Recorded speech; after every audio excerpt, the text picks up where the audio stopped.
الله. الله أكبر الله أكبر ولله الحمد. الحمد لله الذي جعل للمسلمين عيدا يعود عليهم بعد شهر الصيام ليفرحوا بما قدموا فيه من الصيام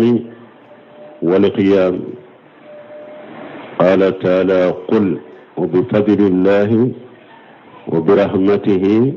فليفرحوا هو خير مما يجمعون. وأشهد أن لا إله إلا الله وحده لا شريك له، وأشهد أن محمدا عبده ورسوله خير من قام وصلى. اللهم صل وسلم على عبدك ورسولك محمد وآله وصحبه على الدوام. أما بعد، فيا أيها المسلمون، اتقوا الله تعالى واذكروه على ما من به عليكم من إتمام صيام شهر رمضان وقيامه، وعلى أن شرع لكم عيدا، وعلى أن شرع لكم هذا عيدا سعيدا وجعل صيامه محرم على المسلمين. قال تعالى: هل جزاء الإحسان إلا الإحسان. أمبيالا تنو مسامي na ye salli kɛ silamɛw ye, salli min bɛ sagi silamɛw ka ni sunkalo sun ni dafali ye an'a ka joli, pour silamɛw ka nisɔndiya salli in kɔnɔ. u ye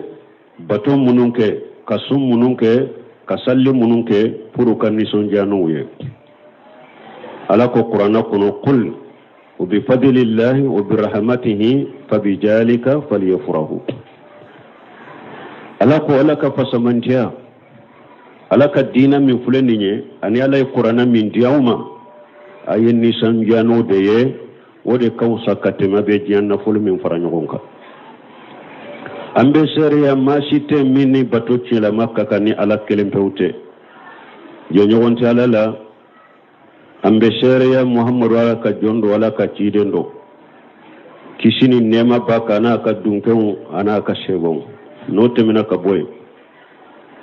silamɛw ye sirala ɲɛ, ala ye siranya dan bɛɛ la.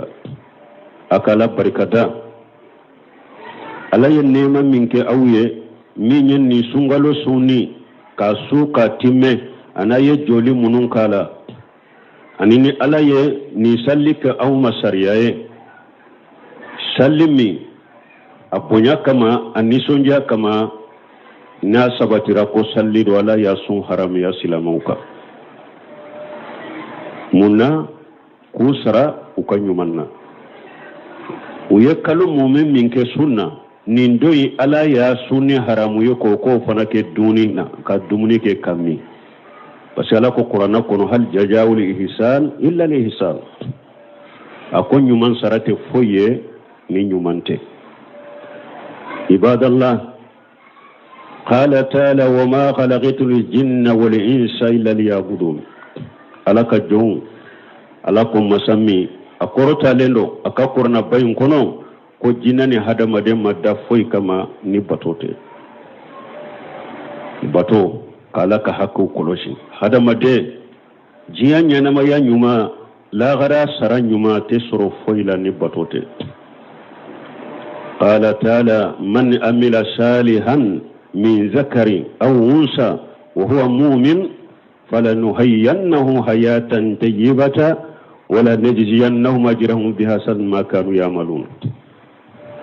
ala ko ni mɔgɔ min ye ɲuman kɛ, i ye cɛ ye o, i ye muso ye, n'i ye baara ɲuman kɛ, baara min kalasira ala ye, a bɛ na ciden ka sunna ma, i ye mumini ye fana, fulankafoya t'i bolo. ko ale ala bi ɲanamaya diɲɛ kɔnɔ, ɲanamaya ɲuman, ceni musoya to wala da ikera ce kera musoya ako abilla nyana maya jiya kono nyana maya nyuma ko yomali kama do ko abe saradima fana min kausai ka barake tawye ala ko qur'ana kono wa abudullah wala tushriku bihi shay'a ay ala kelimpe bato akana foy far alaka wa anni muaz ibn jabal radiyallahu anhu قال بينما أنا رديف النبي صلى الله عليه وسلم ليس بيني وبينه إلا آخرة الرحل فقال يا معاذ بن جبل قلت لبيك رسول الله وسعديك ثم سار ساعة فقال يا معاذ بن جبل قلت لبيك رسول الله وسعديك ثم سار ساعة ثم قال يا معاذ بن جبل قلت لبيك رسول الله وسعديك وقال رسول الله صلى الله عليه وسلم يا معاذ هل تدري ما حق الله على العباد قلت الله ورسوله أعلم قال حق الله على العباد أن يعبدوه ولا يشركوا به شيئا ثم سار ساعة وقال يا معاذ قلت لبيك رسول الله وسعديك وقال هل تدري ما حق العباد على الله إذا فعلوه قلت الله ورسوله أعلم قال حق العباد على الله ألا يعجبهم أخرج البخاري ومسلم بل مودون دولا معاذ بن جبل ko ale tun be ciden kofe yelenan ka fenna ko fultunte ale ni ciden ce ni kirigeyinte yelenan ka fe kirige min bala mana kayiranna atun ka suru ciden na kosobe ciden ya wala ko muaz ibnu jabal maju ko ciden yi lamina kunna dia abe ka bato de la utamana doni ako maju buna jabali maju ko ciden yi lamina kunna diabe ka bato de la utamara doni ako maju buna jabali maju ko yi lamina ala ka cide kunna diabe ka bato de la ako maju yala e bado ala ka hake minya ka jonka ibodo maju ko ala na ciden de bodo ne koni todo awa ciden ko maju ala ka hake aka jonka nyabuduhu wala yushriku bihi shay'a jonka ala bato kana foy fara alaka balmo nan ko to nyali mani hakke ka di hakke folo ye alaka hakke de akelen to ka bato foy kana faraka kabilaw kono dugu kono jamanaw kono nambe hakke nyini la de hakke ka sabati de hakke folo ye alaka hakke de akelen to ka bato foy kana faraka an kan nyini ni hakke de lasi ni nyini na ni hakke la alaka hakke ni nyini no wala o dira alama hakke to ala yere debe aunde me si so be sabati me jamanan nyina lembe alaka hakke inde ko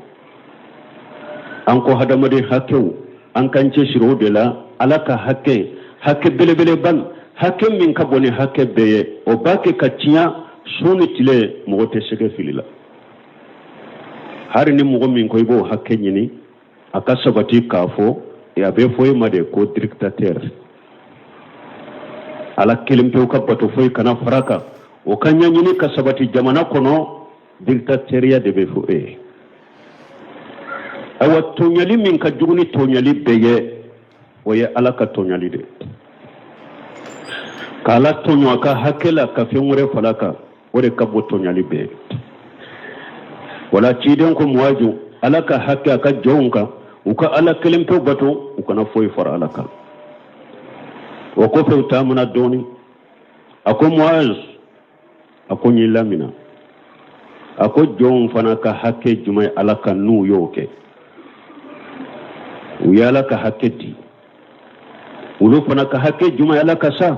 maju ko ala na ka ciden de bodo ciden ko alla ni wajibahum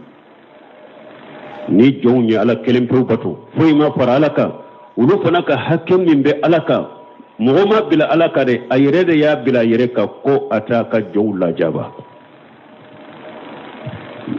ni ye ala kelem pew batu ala ya bila yereka ko atu la jaba utella jaba jiya utella jaba kaburu utella jaba qiyama kanaka awan balmo hakke foloye ala kelem pew kabatu fulanka foya mbalumo ciyali damado debe fulanka foya la ye fulanka foya la jede huwa julumun ajim tonyali bele bammi be jian kono ni tonyali tabo o ye fulanka foya de dinginye so ka fara alaka jinyo ka fara alaka iru ka fara alaka kaburu dunko ka fara alaka shehu ka fara alaka mabo ka fara alaka tonyali shito de bodu koloka وإذ قال لقمان لابنه وهو يعظه يا بني لا تشرك بالله إن الشرك لظلم عظيم لقمان دوندولا كو دمما أباكي كدم واجو أكون دي كان فلان فرالك ده ikado fulan kafo yade yetto nyali bele bami mejian konon de o ye fulan kafo yade ni ya yira na ko mushrikeri fulan ka foya ko de yetto nyali be bele bay fulan ka foya mushrikiya iftira ala allah mo be fen wore bato ka farala ka mushrikiya ke ka fulan ka foya ke iye galon tigela bade o de lay munye qala taala wa man yushrik billah faqad iftara isman ajima ala ko ni mogo ye fulana faralaka ako ye junubu batige kunna galon bele ba yo tige kunna ko ke e wa mushrikiya ye galon tige de mushrikiya dalalun ba'id mushrikiya ye fili min ni tinya kaja o de lay jumay qala taala wa man yushrik billahi faqad dalla dalalan ba'ida ala koni mogo ye fulana faralaka ifilila filimi ne cinya kaja mushrikiya yuwaqqaw rabu fil qalbi mushrikiya be shiranya ani joro jatige mushrikiya bode bila dusukun kono wadalla jumay qala taala sanulghi fi qulubi alladhina kafaru raba bima ashraku billahi ma lam yunajjilu bihi sultan ala ko ale ala bina siranya ni joro ko abe o fili mogo dusukun kono mogo munun kafiriyara uye fulan ka fuya min keni alai o sababu la de ne ala be siranya joro ni jatige de fili dusukun kono jatige bambali joro hakili sigi baliya mushrika de be nanay mushrikiya yuhabbitu li amalu mushrikiya be hadama den ka bara de ciyambale maw o de lay munye qala taala wa laqad uhiya ilayka wa ila alladhina min qablika law ashrakta la yahbatanna amaluka wa la takunanna min alqashirin ala ko cidema ni wahauci ema komi nabi nyumani cide munun temna yinye ni wahauci uluma chogomi de ni o wahau kele nyogona ci e fanama ewa muhammadu cide ini ka cide nya fulede men ni ye fulana farane ala kan bi ka baraw be tinya ibeke mo bono ne fana mushrika be baraw de tinya balma ashirku mushrikiya tumaniya maghfirati junub fulan ka fu yabbe ke sababu ye hadam made alati ka junubu yafa fulan ka fu yabbe ko sababu ye ودلائي من قال تعالى إن الله لا يغفر أن يشرك به ويغفر ما دون ذلك لمن يشاء على كل مؤمن يفلنا فرني علىك انت يا في منطقة جنوب يا فايه من مؤمن جنوب نانا نم الله غرا من بفلان كفيا كرو مبو يا فمغي من ينجيا الشرك فلان كفيا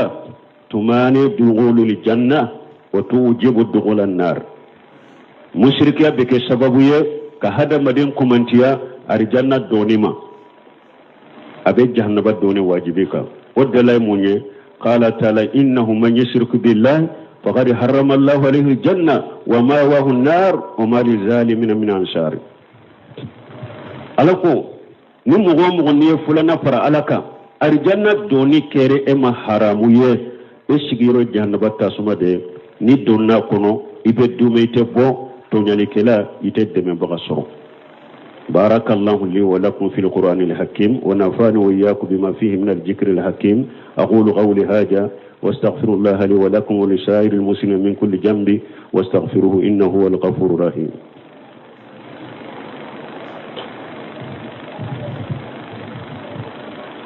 الله أكبر الله أكبر الله أكبر لا إله إلا الله الله أكبر الله أكبر ولله الحمد وأن ابن عباس رضي الله عنهما قال فرض رسول الله صلى الله عليه وسلم زكاة الفطر طهرة للشائم من اللغو ورفث وتؤمة للمساكين عبد الله بن عباس ko ciden ye zakatul fitri ke fardai ko zakatul fitri ko abeke sumbaga maki seneya kabo junubu mani kollankolon ko abeke dumuniye fantawunye donc ni kalo min fulen ninye alaba min fulen ninye ala ya kamma sariyaye zakatul fitri fana kabo وعن ابن عمر رضي الله عنهما قال فرض رسول الله صلى الله عليه وسلم زكاة الفطر شاء من تمر أو شاء من شعير على العبد والحر والذكر والأنثى من المسلمين وأمر أن تودى قبل خروج الناس إلى الصلاة عبد الله بن عمر ko ciden زكاة الفطر ke fardai ko sawu kale tamaro ube sawu kale sha'ir ko زكاة الفطر abe jonka abe horoka abe musoka abe cheka abe demisenika abe makrobaka ni mogo islama de donc zakatul fitri sawu kele de do ya jatemina kilo saba do fana ya jatemina kilo fula ani tilanche me kilo saba inde dafalendo sawu kele abe be kilo saba zakatul fitri abe bode sanan kana salli keneka ibabo ni mogo min ɲinana i tun ma bɔ i nana salli kɛnɛ kan ni sagira i bɛ se k'a bɔ ou bien mogo min a se de tun tɛ e sani i kana salli kɛnɛ kan i ma se k'a bɔ a se tun t'i ye i bɔlen salli kɛnɛ kan ni ala y'i garijɛgɛ i ye dɔ sɔrɔ i bɛ se k'i ka zakatul fitiri bɔ baasi t'a la mais ni o tɛ ni mogo min ye zakatul fitiri yagaruya salli tɛmɛna k'a sɔrɔ i m'a bɔ abdullahi ibn abbas ka hadisa dɔ bɛ yan ko man addaha qabla salati فهو الزكاة مقبولة ومن أداها بعد الصلاة فهي صدقة من صدقات أقول مغمي الزكاة الفطر مبو سني أنكنا سلي كنكا ويجاك من أني مي أمبولي سلي كنكا نيا بوكو سرغا سيمبولو دبي بولو ويدي ني يرتو أو دو تغي يري إني كدنبايا أبو كزكاة الفطر بو أو زكاة الفطر أوري لما تنيا awori la matanya abebo balo de la ama sabati cide muro ko ay zakatul fitr bo wori la ama sabati seba bolo balo de beke zakatul fitr awa balo la anyuma yeminye malo ala ko qur'ana kono lan tanalu birra hatta tunfiqu mimma tuhibbun ala ko tesheka nyuma yadda falen sur abada fo aw be min fe akode nafati ko di fantam fanama donc zakatul fitr o fana sunna ni sarayaye nin kalo labanna donc ambe ala deli ala kan ka bato mina salli ala ka kamma heray ka kamma ni sonja da falenye ala kana duruni nagasili fensiye ni awuna na ni sira mununye abe temeni sira werewe abe sagini sira werewe minni anana ni sira minye ni utekelenye ambal mamuso ciden tunkera na ye kutuba kala abe kuma don yesi muso fanama ambe kuma min yeshauma ciden ko sallallahu alaihi wasallam ija sallatil mar'atu khamsaha wa samat saharaha wa atat zawjaha wa hafizat farajaha qila laha idkhuli min abwabil jannati min ayi abwabil jannati shiti ciden ko muso akoni ka farda salli duru salli iyi ka sungalo su iyi ce labbato ayi ñamarani min ya ke minte ala sosoye yi kata fe bolo koloshi ko yomal qiyamah do ala ba fo malika wi ka funni muso masinaye ko arjanna da shegi mbe da yelelen fule da min kadiye donay ni fennani muso ki janto la de sabana min be faraka be sarakati chaya parce que ci de ñoo fana fo salliba dola akon muso aye sarakati chaya parce que ne aw chamaye jahannaba kono ko mu ñoo sababu ako tukaffiranna li ashiran wa tukashiranna li ana ako mi ñaw chaya jahannaba kono ko je ñogonyala aka fisru waliya kateli fisru waliya akateli aw bolo anaka dangali kacha akon nin jogo fula de yaw chaya jahannaba kono ne afuray munye min baw kisi jahannaba ma kawla do arjanna kono aye sarakati bo chaya wala nin fennani min be hadisain kono duruna sarakati bo muso nunyu fana ye siraye sira munun be arjanna sorolin no ya muso ye ika tawhidi kofe anika hijabu dafalen tali kofe اللهم صل على محمد وعلى آل محمد كما صليت على إبراهيم وعلى آل إبراهيم إنك حميد مجيد اللهم بارك على محمد وعلى آل محمد كما باركت على إبراهيم وعلى آل إبراهيم إنك حميد مجيد اللهم اجعل الإسلام والمسلمين وأذل الشرك والمشركين ودمر أعداءك أعداء الدين برحمتك يا أرحم الراحمين أم بالله الدليل أنك جمعنا بالدغم من على كابو على كجمعنا كروش على كجمعنا تانغا أنك نيمو على كودمه على كنو سطرة جمعنا إندلا فانا على كادوما على كنو لبلا جويه على كنو لمالويا على كنانك جمعنا لبلا جويه ngani ya jugu ani dabali jugu be mo monuma kana jamana inna ala ku kan ngani yaw sagu yerema ala ku ka dabali jugu sagu yerema ala kan kurosi kantanga wa akhiru dawana alhamdulillahi rabbil alamin